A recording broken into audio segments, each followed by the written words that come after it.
이것의 기쁨이라는 제목으로 하나님 말씀 함께 나누시겠습니다. 오늘 본문 말씀의 이제 앞부분의 이야기를 좀 전문맥이라고 하죠. 좀 살펴보면요.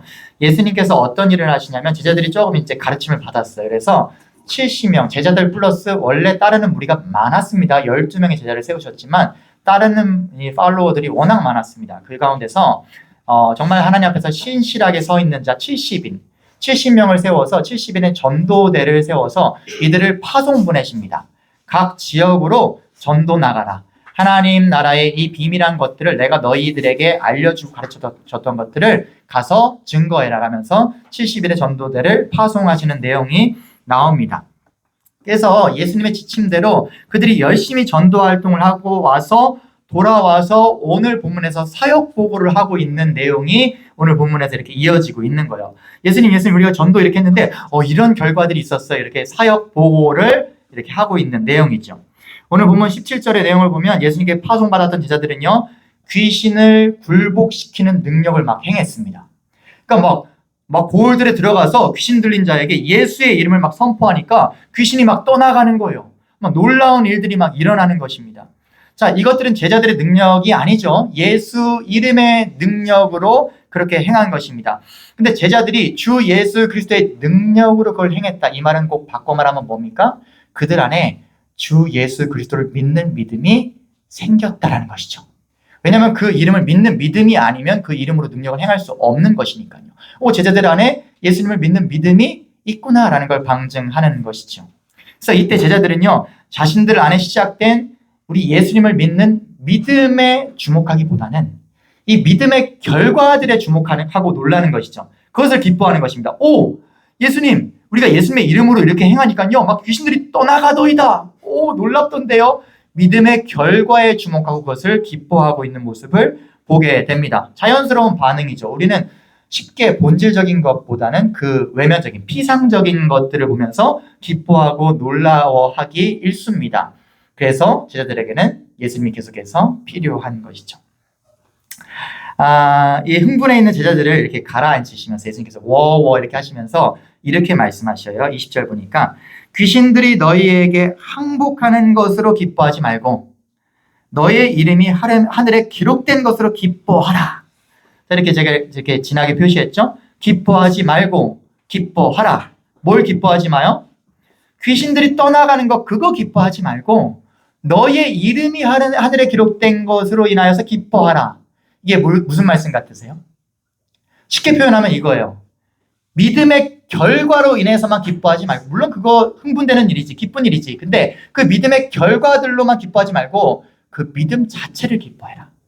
너희가 하나님을 믿는 믿음 그러니까 나의 이름을 주 예수 그리스도의 이름을 부르는 그것을 믿는 믿음이 너희 안에 심겨지고 자라났다는 그 사실을 기뻐해라. 그게 진짜 너희가 기뻐해야 될 일이야 라고 말씀하고 있는 것이죠. 여러분 성경은 우리에게 항상 기뻐하라 라고 말씀하시면 사실 명령이에요. 이건 명령이에요. 항상 기뻐해야 돼 라는 명령이에요. 여러분 결국 신자의 소임은 우리의 목적은 뭐냐면 우리의 삶의 이 소임은 뭐냐면 늘 기뻐하는 삶을 살아가는 것입니다. 근데 여러분 생각해 보세요. 우리가 늘 우리 삶 가운데 어떤 믿음으로 인한 결과들로만 기뻐하려고 하면요. 그건 잘 안 될 거예요. 왜냐하면 믿음으로 인한 결과들로서 우리에게 만족을 주는 건 그렇게 흔하게 나타나진 않거든요. 예수님 믿었더니 사업이 잘 됐어. 기뻐할 일이죠. 예수님 믿었더니 내 자녀들이 잘 됐어. 좋은 대학을 가게 됐어. 기뻐할 일이죠. 예수님 믿었더니 내 건강이 회복돼서 기뻐할 일이죠. 근데 이런 믿음의 결과들에만 주목하려 한다면 이것들로만 기뻐하려 한다면 우리는 기뻐하는 날보다 슬퍼하는 날이 아마 더 많아지게 될 것입니다. 그런 믿음의 결과들이 늘 있지는 않거든요. 그러나 만약 우리가 믿음 그 자체로 기뻐할 수 있다면 이 하나님의 명령 항상 기뻐하라 이 명령은 불가능한 수행 과제가 아니라 가능한 수행 과제가 되는 거예요. 왜요? 믿음은 막 이렇게 있다 없다 이게 아니라 우리가 그분을 떠나지 않는 이상 늘 믿음은 우리 가운데 있기 때문에 항상 기뻐해라. 믿음 자체를 우리가 기뻐할 수 있다면 항상 기뻐하라 라는 이 명제는 우리가 수행 가능한 일이 된다라는 것이죠. 예수님은 오늘 그것을 말씀하고 있습니다. 믿음의 결과들로만 기뻐하지 마. 믿음 그 자체. 믿음이 너희 안에 심겨졌다는 사실을 기뻐해라. 그럼 이걸 이렇게 제가 비유를 드려볼게요. 저희 아내는 아시다시피 요리하는 걸 좋아합니다. 요리의 진심이죠. 열심히 하고요. 또 즐깁니다. 그러니 자연스럽게 뭐 잘하기도 하고요. 뭐 푸짐하게 합니다. 늘 풍성하게 합니다. 그리고 저희 아내는요, 자기가 해준 요리를 누군가 맛있게 즐기는 것을 큰 행복으로 삼고 살아갑니다. 그러니까 가족들이든 뭐 손님들이든 자기가 해준 음식을 맛있게 먹는 걸 참 즐거워하고 거기서 기쁨을 얻어요. 거기서 만족을 얻는 것이죠. 그런데 문제는 이거죠. 음식을 가장 많이 받아 먹어온, 저희 아내에게서 음식을 가장 많이 받아 먹어온 저는 음식에 관심이 별로 없다라는 것이죠. 태생적으로 잘 안 먹어요. 입이 좀 짧은 편이죠. 먹는 것을 즐기지 않습니다. 그러니까 서로가 서로에게 다소 아쉬움이 있을 수밖에 없습니다. 사실 문제는 뭐냐면 단지 제가 잘 안 먹는다 여기에만 문제가 있는 게 아니라 좀 아내도 제가 좀 살이 좀 쪘으면 좋겠다라고 이야기를 하고 저도 개인적인 바람입니다. 근데 아무리 잘 먹어도요, 아무리 좋게 해 먹여도요, 살이 안 찌는 거예요. 예, 누군가는 좀 기분 언짢으실 수 있겠지만 이건 저 나름대로 좀 이렇게 스트레스 요소이기도 합니다. 아무리 먹어도 살이 찌지 않는 것이죠. 살면서 이제 너도 살이 찔 거야 라는 말을 참 많이 들어봤는데, 너 이제 군대 갔으니까 살이 찔 거야 이 말을 들어봤어요. 제가 남들보다 군생활 오래 해서 3년 4개월 복무했습니다. 그리고 또 누군가는 결혼했으니까 너 살이 찔 거야 말했습니다. 제가 결혼 15년 차입니다. 심지어 요리에 진심인 아내와 15년 동안 살고 있습니다. 또 누군가는 말합니다. 너 이 교회 사역 시작해서 여기서 이 사역하다가 나가서 살 안 찐 사역자, 전도사님, 목사님들이 없었어. 이런 교회에서 몸담고 10년을 사역을 했습니다. 아무튼 간에 저는 1kg도 찐 적이 없어요. 그러니까 저는 20살로부터 지금 20년이 넘는 세월 동안 제 몸무게가 거의 뭐 새말뚝으로 박아놓은 것처럼 이 변동이 없습니다. 그래서 늘 저를 만나는 분들이 왜 이렇게 살이 빠졌어요? 라고 말씀하시지만 저는 단 한 번도 살이 빠진 적이 없어요. 살이 찐 적도 없지만요. 예, 저는 그런 사람입니다. 이게 의학적인 표현을 빌리자면 DNA가 그렇고요. 좀 친숙한 표현을 빌리자면 좀 C가 그렇습니다. 뭐 일가 친척 어른들 보면 다 그래요. 근데 만약 저에게 늘 이렇게 맛있는 음식을 푸짐하게 해주는 아내가 본인이 해주는 음식의 공급을 통해서 어떠한 결과를 저에게 원해서 그렇게 해주는 거라면, 나에게 좋은 결과가 나타나는 것으로 기쁨을 얻기 위해서라면 저같이 아내에게 무익한 인간이 없는 거죠. 그죠? 아무리 영양가 있고 맛있는 음식을 잘 해줘도 뭐 먹어도 잘 소화도 못 시키고 흡수도 못 시키고 잘 먹지도 않고 그래서 좋은 결과가 잘 저에게서 나타나지 않죠. 그러면 그만큼 아내를 무익히 수고하게 만드는 인간이 어디 있겠습니까? 뭐 이거는 좋은 남편이 아니라 진상 남편일 수 있을 것 같아요. 만약에 저희 아내가 저에게 나타나는 좋은 결과로만을 인하여서 기뻐하기를 원한다면요. 그런데 과연 그럴까요? 저희 아내에게 있어서 제가 진상 남편일까요? 아니요. 저의 아내에게 있어서 아무리 저에게 해먹여도 어떠한 공로가 없을지라도 저희 아내는 제가 죽을 때까지 먹을 걸 해줄 겁니다. 정성을 다해서요. 뭐 식고문 그런 거 아닙니다. 예, 그냥 최선을 다해서 저를 한평생 이렇게 먹이는 일에 힘써 줄 것입니다. 왜 그럴까요? 아내가 저에게 맛있는 음식을 해주는 이유는요, 그 음식을 통해서 저에게 나타나는 좋은 결과로 기쁨을 얻기 위해서가 아니라 그저 저에게 해주는 게 기쁜 거거든요. 그냥 저에게 혹은 저희 자녀들에게 맛있는 음식을 해주는 게 기쁜 거지, 그걸 해줘서 좋은 결과가 나타나니까 기뻐하는 거 아니거든요. 그래서 이 사람은 그 해주는 자체로 인하여서 기뻐하기 때문에 한평생 그렇게 열심을 다해서 맛있는 요리를 저와 또 우리 가족들에게 공급해 줄 것입니다. 여러분 어떠십니까? 성도님들의 삶 가운데 예수님을 주님으로 믿고 난 다음에 좋은 결과들이 있으세요? 좀 뭐가 좀 잘 되십니까? 좀 기뻐할 만한 어떤 결과들이 나타나십니까? 축복드립니다. 그런 결과가 더 많았으면 좋겠어요. 저는 그걸 부정하는 것이 아닙니다. 여러분의 삶 가운데 정말 간증으로 삼을 만한 예수님 믿고 난 다음 믿음 이후에 믿음의 결과들로 인한 기쁨들이 많았으면 좋겠습니다. 더 뭔가 잘 되고 간증거리들이 생겨나고 사람들에게 박수와 칭송을 받을 만한 일들이 여러분들의 삶 가운데 그 결과로서 나타나기를 축원드립니다. 그건 정말 기쁜 일이지요. 오늘 제자들이 흥분하는 것처럼 삶 가운데 우리 믿음의 결과들이 나타난다면, 내가 예수님 믿었더니 교회 다녔더니 이런 좋은 결과들이 나타났어. 이건 정말로 환호할 만한 일입니다. 그런데 혹시 그 믿음의 결과 이전에 우리 안에 믿음 그 자체로 인하여서 기뻐하는 마음이 조금이라도 있는지 그것이 궁금한 것이죠. 정말 믿음 그 자체로 내가 기뻐할 수 있는가? 어떻게 내가 예수님 믿었지? 내가 어떻게 지금 교회를 다니고 있지? 내 인생을 살펴볼 때 너무나 거리가 먼데? 신앙과는 너무나 거리가 먼데? 어떻게 내가 하나님이라는 존재를 믿게 됐고 그 믿음 안에 거하고 있지? 이 자체만으로 놀라워하고 기뻐하는 마음이 우리 안에 조금이라도 있는지를 저는 궁금해하고 있는 것이죠. 여러분, 이 시간 우리가 주님을 높여 찬양하고 예배하고 경배하고 있습니다. 우리가 기도의 자리를 찾아서 엎드립니다. 그 이유가 뭡니까? 이렇게 하면 주님이 좋은 결과를 주실까 봐요? 이렇게 믿음으로 나아가면, 믿음이라는 요소들로 나아가면 하나님께서 내 삶 가운데 좋은 결과들을 주실까 봐요? 오늘 예배 잘 드리면 뭔가 한 주가 잘 풀릴 것 같아서요? 그런 좋은 결과들을 위해서요? 아니면 내가 그저 믿기 때문에, 주님을 믿기 때문에, 이 믿음 때문에 그래서 예배하는 것입니까? 그래서 찬양하는 것입니까? 그래서 기도하는 것입니까? 만약 내가 주님을 믿기 때문이라는 이 이유 때문에 예배하는 거라면 우리는 한평생 예배해야 될 수 있는 이유가, 예배의 이유가 끊이지 않고 우리 안에 있는 거예요. 그죠? 왜 예배 드리십니까? 예배 드리면 마음이 좀 평안해요. 예배 드리면 좀 마음이 좀 기쁘더라고요. 예배 드리면 한 주가 좀 이렇게 좀 잘 풀리는 것 같아요. 이런 결과적인 요소가 아니라 그저 예배 드리는 것이 나의 지고의 목적이기 때문에, 내 인생의 기쁨이기 때문에 예배 안 드리는 것은 나로서는 이해할 수 없는 일이기 때문에, 왜냐하면 내 안에 하나님을 믿는 믿음, 그분을 예배하고픈 이 마음이 내 안에 충만하기 때문에 그래서 예배하고 있냐라는 것이죠. 여러분, 웨스트민스터 소요리 문답이라고 이제 장로교회에서 하는 이제 교리, 이제 신앙교육 문답서의 첫 번째 질문과 답이 이겁니다. 사람의 제일 되는 목적이 무엇인가? 우리 인간의 첫 번째 최고의 목적이 무엇인가가 이 웨스트민스터 소요리 문답의 첫 번째 1문입니다. 그 답이 뭐냐면 하나님을 영화롭게 하고 영원토록 그를 즐거워하는 것이다. 이게 그 답이에요. 우리 존재의 목적이 뭐냐? 우리 왜 삽니까? 하나님을 영화롭게 하고 그분을 예배하고, 이 말에 바꿔말하면 그분을 예배하고 영원토록 그분을 즐거워하는 거예요. 그분으로 인해서 기뻐하는 거예요. 오늘 설교의 언어로 바꾸면 인간은 왜 삽니까? 하나님을 믿는 믿음으로 인해서 기뻐하며 삽니다.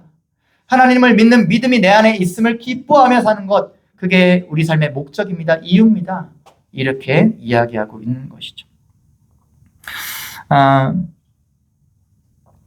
그런 사람은, 정말로 그렇게 살 수 있는 사람은 참으로 하나님을 즐거워할 수 있을 거예요. 내 안에 믿음이 있다는 사실으로 그렇게 정말로 한평생 기뻐할 수 있는 사람, 하나님을 즐기는 사람이 되겠죠. 하나님을 즐거워하는 사람이 되겠죠. 여러분, 이런 생각을 한번 해보세요. 우리가 우리 자녀들 데리고 막 좋은 데 데리고 갔어요. 막 환상의 나라, 모험의 나라, 막 에버랜드 데리고 갔어요. 혹은 저기 디즈니랜드 데리고 갔어요. 막 돈을 수천 불을 썼어요. 근데 얘네가 들어가자마자 난 사람 많은데 싫어. 귀찮아. 짜증나. 집에 가고 싶어. 이러면 얼마나 속상해요. 그죠? 얼마나 속상해요. 근데 이 아이가 거기서 있는 내내 너무 즐기는 거예요. 모든 걸 어머, 저거 공주 봐. 막 그러고 놀이기구 너무 재밌어. 걷는 것조차 재밌어. 와, 너무 예뻐. 너무너무 즐기면서 거기서 있는 1분 1초를 너무 즐거워하고 행복해 해봐요. 쓴 돈이 한 개도 안 아깝죠. 그죠? 이 아이가 거길 즐거워하고 기뻐하고 누리고 있다면 너무 행복하잖아요. 그걸 조성해준 부모의 입장에서도. 하나님도 그러한 거예요. 우리를 창조하시고 모든 세계를 이렇게 조성하시고 우리에게 즐겨라. 야, 나를 즐겨라. 나의 세계를 즐겨라 라고 말씀하시는데 늘 원망불평만 해요. 지난주 우리 성경동화 본 거 어린이 친구들 기억하세요? 이 이집트에서 출애굽한 인생들의 모습이 딱 그건 거예요. 하나님께서 이렇게 구원하시고 내가 구원하였다, 조성하였다 이렇게 하시는데 걸음 족적마다 믿음의 좋은 결과들이 없으니까 뭐예요? 마라에 쓴물이 있어. 목마른데 물 있어. 원망불평. 먹을 게 없어. 원망불평. 고기가 없어. 원망불평. 믿음의 결과들만 계속 찾는 거예요. 내 삶 가운데 좋은 결과들만 찾는 거예요.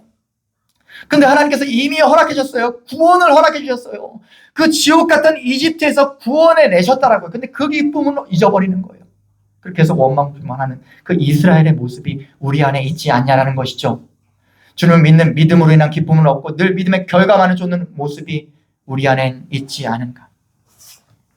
여러분, 이제 몇 년 전에 코로나 시국을 우린 겪었죠. 제가 그 시기에 이제 한국에서 이제 목회 사역을 이제 하고 있는 중이었기 때문에 그 가운데 그 3년, 4년 정도의 그 기간 동안에 성도님들의 모습을 보면서 이분들이 예배를 어떻게 바라보고 있는가에 대해서 조금 구분되는 것을 느꼈습니다. 뭐 그분들을 정죄하거나 잘못됐다라는 얘기를 하는 게 아니라 이런 것들이 진단되더라라는 거예요. 그러니까 첫 번째 유형은 이런 분들이에요. 예배를 그냥 선택하는 분들이 있어요. 옵션으로 생각하는 분들이 있는 거예요. 그러니까 이분들은 아주 정의롭습니다. 사회 정의가 아주 충만하고요. 아주 뭐 신앙보다 이 사회 질서가 더 중요한 거예요. 물론 중요하죠. 지켜야죠.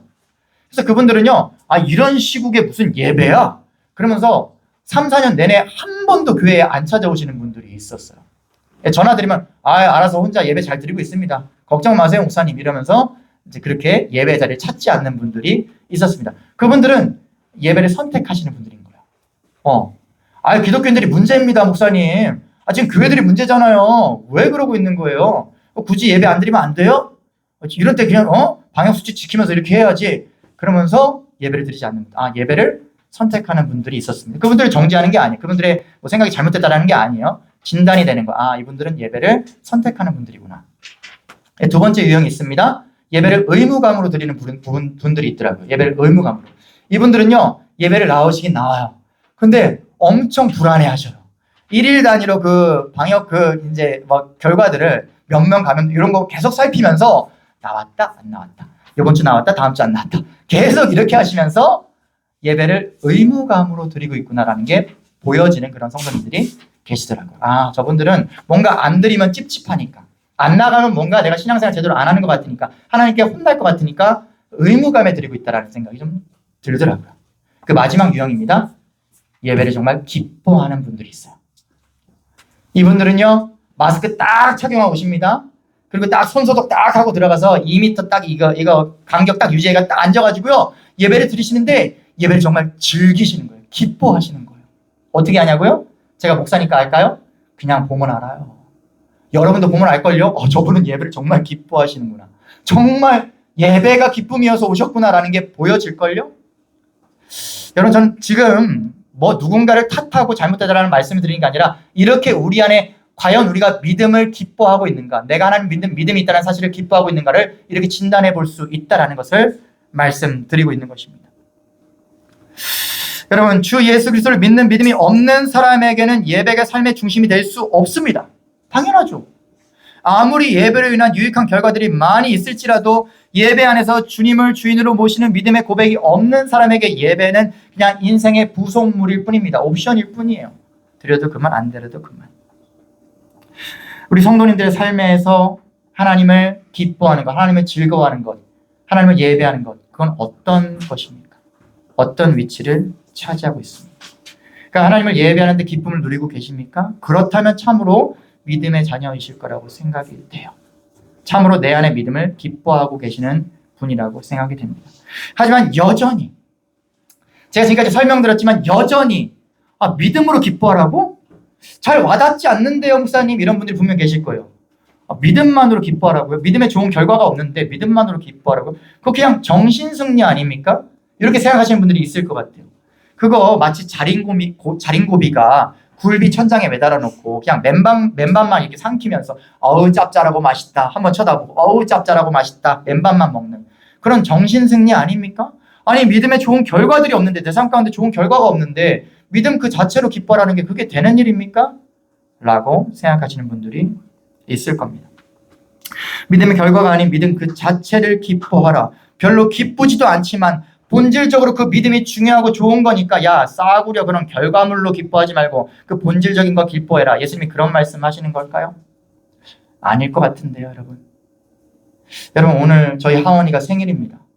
근데 하원이에게 제가 이렇게 말하는 거예요. 뭐 그 생일 선물 같은 거 그런 걸로 기뻐하지 말고 야, 케이크 그런 걸로 기뻐하지 말고 야, 생일 그 자체를 기뻐해라. 네가 이 땅 가운데 태어났다는 그 사실 자체를 기뻐해라. 기쁠까요? 그러면서 케이크 하나도 안 해줘. 선물 하나도 안 줘. 그러면서 야, 그거 별거 아니야 임마. 그런 거 결과물들 중요하지 않아. 네가 이 땅 가운데 생명 얻고 태어났다는 그 사실 자체를 기뻐해라. 이게 와 닿을까요? 안 와닿아요. 안 와닿아요. 마치 그거 같지 않습니까? 아, 믿음 그 자체를 기뻐해라. 와닿습니까? 아니요. 여러분, 우리 예수님께서 그런 정신승리 같은 거 하라고 말씀하시는 거 아닙니다. 21절 말씀을 보시죠. 그때 예수께서 성령으로 기뻐하며 이르시되. 자, 예수님께서 기뻐하셔요. 지금 제자들 보고 야, 너희들 기뻐해야 돼. 야, 귀신들이 떠나간 거, 그 믿음의 결과들 때문에 기뻐하지 말고 너희 안에 믿음이 심겨졌다는 사실로 기뻐해. 라고 하면서 정신승리에 말씀하시는 게 아니라 예수님도 진실로 기뻐하시는 거예요. 예수님도 이 제자들 마음 가운데 나를 믿는 믿음이 심겨졌다는 그 사실로 막 기뻐하시는 거예요. 그러면서 막 찬양하시면서 하나님께 기도하고 있는 장면이 나오고 있습니다. 21절. 그때 예수께서 성령으로 기뻐하며 이르시되, 너무 기쁜 거야. 이들 안에 믿음이 심겨졌다는 게 너무 기뻐. 이르시되 천지의 주제이신 아버지, 하나님 아버지, 이것을 지혜롭고 슬기 있는 자들에게는 숨기시고 어린 아이들에게는 나타내심을 감사하나이다. 이렇게 말씀하셔요. 이게 무슨 말씀입니까? 여러분, 지혜롭고 슬기 있는 자들에게 숨기시고, 이 말씀은 똑똑한 사람들, 하나님 말씀을 잘 아는 사람들, 이런 종교 지도자들에게는 숨기시고 이렇게 무식하고 무지렁이 같은 제자들에게 알려주심을 감사하나이다. 단지 이런 말씀이 아닌 거예요. 여러분, 지혜 있는 자들에게 숨기시고 이 지혜 없는 자들에게 알려주심을, 이런 자들에게 믿음을 심어주심을 감사합니다. 이 말씀은 뭐냐면 믿음은 우리의 선택이 아니라는 걸 말씀하고 있는 거예요. 내가 믿고 싶다고 해서 믿을 수 있는 게 아니라는 걸 말씀드리고 있는 거예요. 여러분, 생각해 보세요. 여러분들이 믿고 싶어서 믿었어요? 여러분들이 교회에 나와서 앉아있고 싶어서 앉아있는 겁니까? 여러분, 우리가 믿거나 믿지 않는 것은 우리의 의지적인 선택이 아니라는 거예요. 기억하세요. 우리가 믿거나 믿지 않는 것은 우리의 의지적인 선택이 아닙니다. 이 자리에 앉아 계신 것 여러분들이 선택한 거 아니라는 거예요. 오직 하나님의 선물이라는 것입니다. 우리 안에 믿음이 심겨졌다면 그건 오직 하나님의 선물이라는 거예요. 여러분, 간혹 이런 말씀을 제가 들어봅니다. 여러분들한테도 그런 말씀 들어봤던 것 같아요. 아, 모태신앙은 참 부러워요. 아, 기독교 가정에서 이렇게 자라난 사람들은 부러워요. 뭐 이를테면 저 같은 사람이죠. 뭐 저희 자녀들 같은 그런 경우겠죠. 하나님을 알고 그렇게 자연스럽게 이렇게 믿는 그런 분위기 속에서 자라났기 때문에 하나님에 대한 수용성이, 신앙에 대한 수용성이 더 좋은 것 같아요. 라는 말씀들을 하는 분들을 많이 만나보게 됩니다. 여러분, 과연 그럴까요? 여러분, 모태신앙으로 자라면, 기독교 신앙이 있는 가정 안에서 자라면 더 잘 믿을까요? 물론 그럴 수 있죠. 이점이 있을 수 있습니다. 그리고 여러분들이 더 지근거리에서 보는 사람이 저 같은 사람이기 때문에 기독교 신앙 안에서 자라면 더 잘 믿는구나라고 생각하실 수도 있어요. 그런데 그렇지 않은 경우도 너무나 많다는 사실을 알고 계십니까? 여러분, 심리학사에서 이 빼놓을 수 없는 거장이 있죠. 철학사에서 빼놓을 수 없는 거장이 있습니다. 프리드리히 니체라는 사람이 있어요. 신은 죽었다라는 말을 한 사람이에요. 기독교 신앙을, 하나님에 대한 이 신앙을 완전 전면 거부한 아주 위대한 철학자입니다. 프리드리히 니체. 이 니체는요, 부모님 목사님이에요. 그리고요, 어릴 적 별명이 꼬마 목사였어요. 그럴 정도로 열심히 있는 신앙 가운데 이 사람이 자랐어요. 장래 소원이 목사였어요. 이런 프리드리히 니체가 나중에 하나님을 부정하고 불신앙하고 신은 죽었다라는 말을 한 철학가가 되었어요. 여러분, 우리가 너무나 잘 알고 있는, 우리가 너무나 좋아하는 화가 있죠. 빈센트 반 고흐. 이 사람의 부모님도 목사님입니다. 그리고 이 사람이요, 신학을 공부했어요. 그리고 목회 사역을 저처럼 했어요, 실제로. 탄광촌에 가서 설교하고 막 영혼 구원을 위해서 힘쓰던 사람이었어요. 근데 이 사람이 나중에 신앙을 거부하고 자기 파괴적인 삶으로 나아가게 되죠. 여러분, 21세기에 가장 뛰어난 그 정신 분석학자라고 하면 누구 있죠? 리차드 도킨스. 예, 이기적 유전자쌤 리차드 도킨스. 이 사람도요, 아주 경건한 기독교 가정에서 자라났어요. 근데 하나님을 전면 부정하는 아주 유명한, 현존하는 가장 유명한 무신론자 중에 하나죠. 제가 어려서부터 같이 신앙생활했던 그런 신앙의 동료들, 형, 누나들 지금 이렇게 그들의 삶을 간접적으로 살펴볼 수 있잖아요. SNS 같은 거 들어가면. 그들이 지금도 신앙 가운데 있는가 한번 보면요. 아니요. 하나님을 떠나고 교회를 떠나고 그냥 하나님과 상관없이 살아가는 그들의 모습을 보게 돼요. 그러니까 여러 가지의 아주 수많은 경우에서 모태신앙으로 자랐어도, 기독교 가정 안에서 자랐어도 전혀 신앙과 상관없이 하나님을 부정하고 믿음을 거부하고 살아가는 사람들이 너무나 많다라는 사실입니다. 이 말은 뭐예요, 여러분? 그러니까 예수님의 이 말씀은요, 똑똑한 사람들에겐 감추시고 미련한 자들에게 알려주셨다. 똑똑한 사람들에게 믿음 심어주지 않고 미련한 자에게 믿음 심어줬다. 이 말씀은 뭐냐면요, 믿음은 우리의 선택이 아니다라는 거예요. 오직 믿음은 겸손하게 겸비하게 그분 앞에 무릎 꿇는 사람에게만 주신다라는 거예요. 하나님 앞에서 나는 없습니다. 나는 보잘것 없습니다. 나는 안 됩니다라고 무릎 꿇은 사람에게만 만나주시고 그의 안에 믿음 심어주신다라고요. 오직 믿음은 이렇게 우리 안에 심겨진다라고요. 이걸 말씀하고 있는 것입니다. 종교 지도자들이 하나님의 말씀을 너무나 잘 알고 성경을 딸딸 외우고 있어도, 그것을 분석하고 있어도 그들에게는 감추시고 아무것도 모르는 이 12 제자들, 이 어부였던 사람들에게 하나님을 알려주신 이유는 똑똑한 사람 싫어하시고 멍청한 사람 좋아하셔서가 아니라 이들이 겸손하기 때문에, 겸손하게 주님 앞에 무릎 꿇었기 때문에, 여러분처럼 하나님 앞에 겸손하게 무릎 꿇고 surrender, 항복했기 때문에, 그렇기 때문에 그들 가운데 믿음을 심어주셨다라는 것입니다. 그리고 그것이 우리가 살아가는 데 있어서 가장 큰 지고의 기쁨이 되었다라는 것이죠. 사랑하는 성도 여러분, 지금 계속 제가 드리는 말씀은 이 단 한 가지입니다. 우리 안에 믿음이 심겨졌다는 이 사실, 이 기적을 즐거워하고 기뻐하자라는 것입니다. 여러분, 설교를 마칩니다. 22절 말씀을 보면은 예수님께서 이렇게 말씀하셔요. 올소이다. 하나님, 예수님께서 이렇게 기도하시는 거예요. 올소이다. 이렇게 된 것은, 이 제자들에게 믿음이 심겨진 것은 아버지의 뜻입니다. 내 아버지께서 모든 것을 내게 주셨으니, 이렇게 말씀하셔요. 이것은 성부 하나님의 뜻이에요. 창세 전부터 예비된 성부 하나님의 뜻이에요. 그리고 지금 예수님의 의지예요. 이들을 위해서 희생하고자 하신 예수님의 의지예요. 그리고 아까 예수님께서 성령의 의지에서 기뻐하셨어요. 지금도 함께 하시는 성령님의 의지입니다. 즉 성삼위 하나님께서 합작하시고 협력하셔서 여러분들을 지금 이 자리에 있게 하셨다라는 거예요. 여러분 기억하십시오. 내가 어떻게 믿게 됐을까? 여러분들이 겸손히 그분 앞에 무릎 꿇을 때 이 성부, 성자, 성령, 성삼위 하나님께서 여러분들 안에 믿음을 심으셨다라는 거예요. 이거는 놀라운 기적이라는 것입니다. 여러분 아무나 믿을 수 있을까요? 믿고 싶으면 믿을 수 있을까요? 아니요. 이건 기적입니다. 여러분 전도하십시오. 주변 사람들 전도하십시오. 이 말은 뭡니까? 그들에게도 기적이 일어나기를 소원하십시오. 이 말인 거예요. 그들 삶 가운데도 놀라운 기적이 일어나기를 소원하라는 말이에요. 그들 삶 가운데도 기적이 일어나기를 우리가 함께 응원해 주자. 이게 전도하자라는 말이에요. 우리가 믿은 건 기적입니다. 이 기적을 누리시기를 축원드립니다. 그럼 말씀을 마칩니다. 23절 말씀에 예수님께서 제자들을 돌아보시면서 이렇게 말씀하십니다. 너희가 보는 것을 보는 눈은 복이 있도다. 여러분 제자들은 지금 무엇을 봅니까? 피상적인 청년 예수입니까? 아니요. 본질적인 주 예수 그리스도, 내 믿음의 대상을 바라보고 있습니다. 하나님의 아들을 보고 있습니다. 그렇게 믿고 있다면 그 눈은 복되도다. 지금 우리가 그 예수님을 바라보고 있습니다. 우리를 구원하신 한 구원자를 믿음의 눈으로 바라보고 있습니다. 정말 그렇게 보이십니까? 그럼 복됩니다. 누군가는 아무리 교회 안에 앉아있어도 그분을 구주로 바라보지 못합니다. 그러나 여러분들은 그렇게 바라보고 있습니까? 여러분들의 눈은 복됩니다.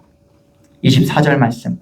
내가 너희에게 말하노니 많은 선지자와 임금이 너희가 보는 바를 보고자 하였으되 보지 못하였으며 너희가 듣는 바를 듣고자 하였으되 듣지 못하였느니라. 보고 싶다고 보여지는 거 아니에요. 듣고 싶다고 듣는 거 아니에요. 여러분 어떠한 부자도요, 빌 게이츠도요, 수십조 원을 달라면서 보여달라고 해도 볼 수가 없어요. 어떠한 세상의 그 강력한 권력자도요, 막 군대를 동원해서 죽고 싶지 않으면 보여줘, 알려줘 라고 해도 볼 수 없고 알 수 없는 거예요. 어떠한 위대하고 똑똑한 철학자와 과학자가 한평생 바쳐서 탐구하고 연구해도 볼 수 없고 알 수 없는 거예요. 근데 우리는 보고 있고 알고 있다는 거예요. 오직 예수 그리스도에게 주권이 있어서 열면 닫을 사람이 없고 닫으면 열 사람이 없는 구원의 길을 우리는 보고 있다는 것입니다. 예수님께서 내가 너를 구속하였고 내가 너를 지명하여 불렀나니 너는 내 것이라 말씀하시며 우리에게만은 밝히 보여주셨다라는 것입니다. 이것이 우리의 믿음입니다. 이 믿음은 그래서 오직 은혜입니다. 이 믿음은 오직 선물입니다. 이 믿음은 놀라운 기적입니다. 우리 안에 심겨진 이 믿음을 즐거워하시고 기뻐하시고 누리시는 여러분들에게 축원드립니다. 말씀 마칩니다. 함께 결단하며 찬양하실 때 나의 하나님, 나의 하나님, 하나님의 은혜 이렇게 찬양하시겠습니다. 모든 것이 하나님의 은혜입니다. 내가 이 자리에 있다니요, 내가 하나님을 믿다니요, 내가 이 믿음 가운데 살아갈 수 있다니요, 이 은혜를 고백하시길, 이 기적을 고백하시길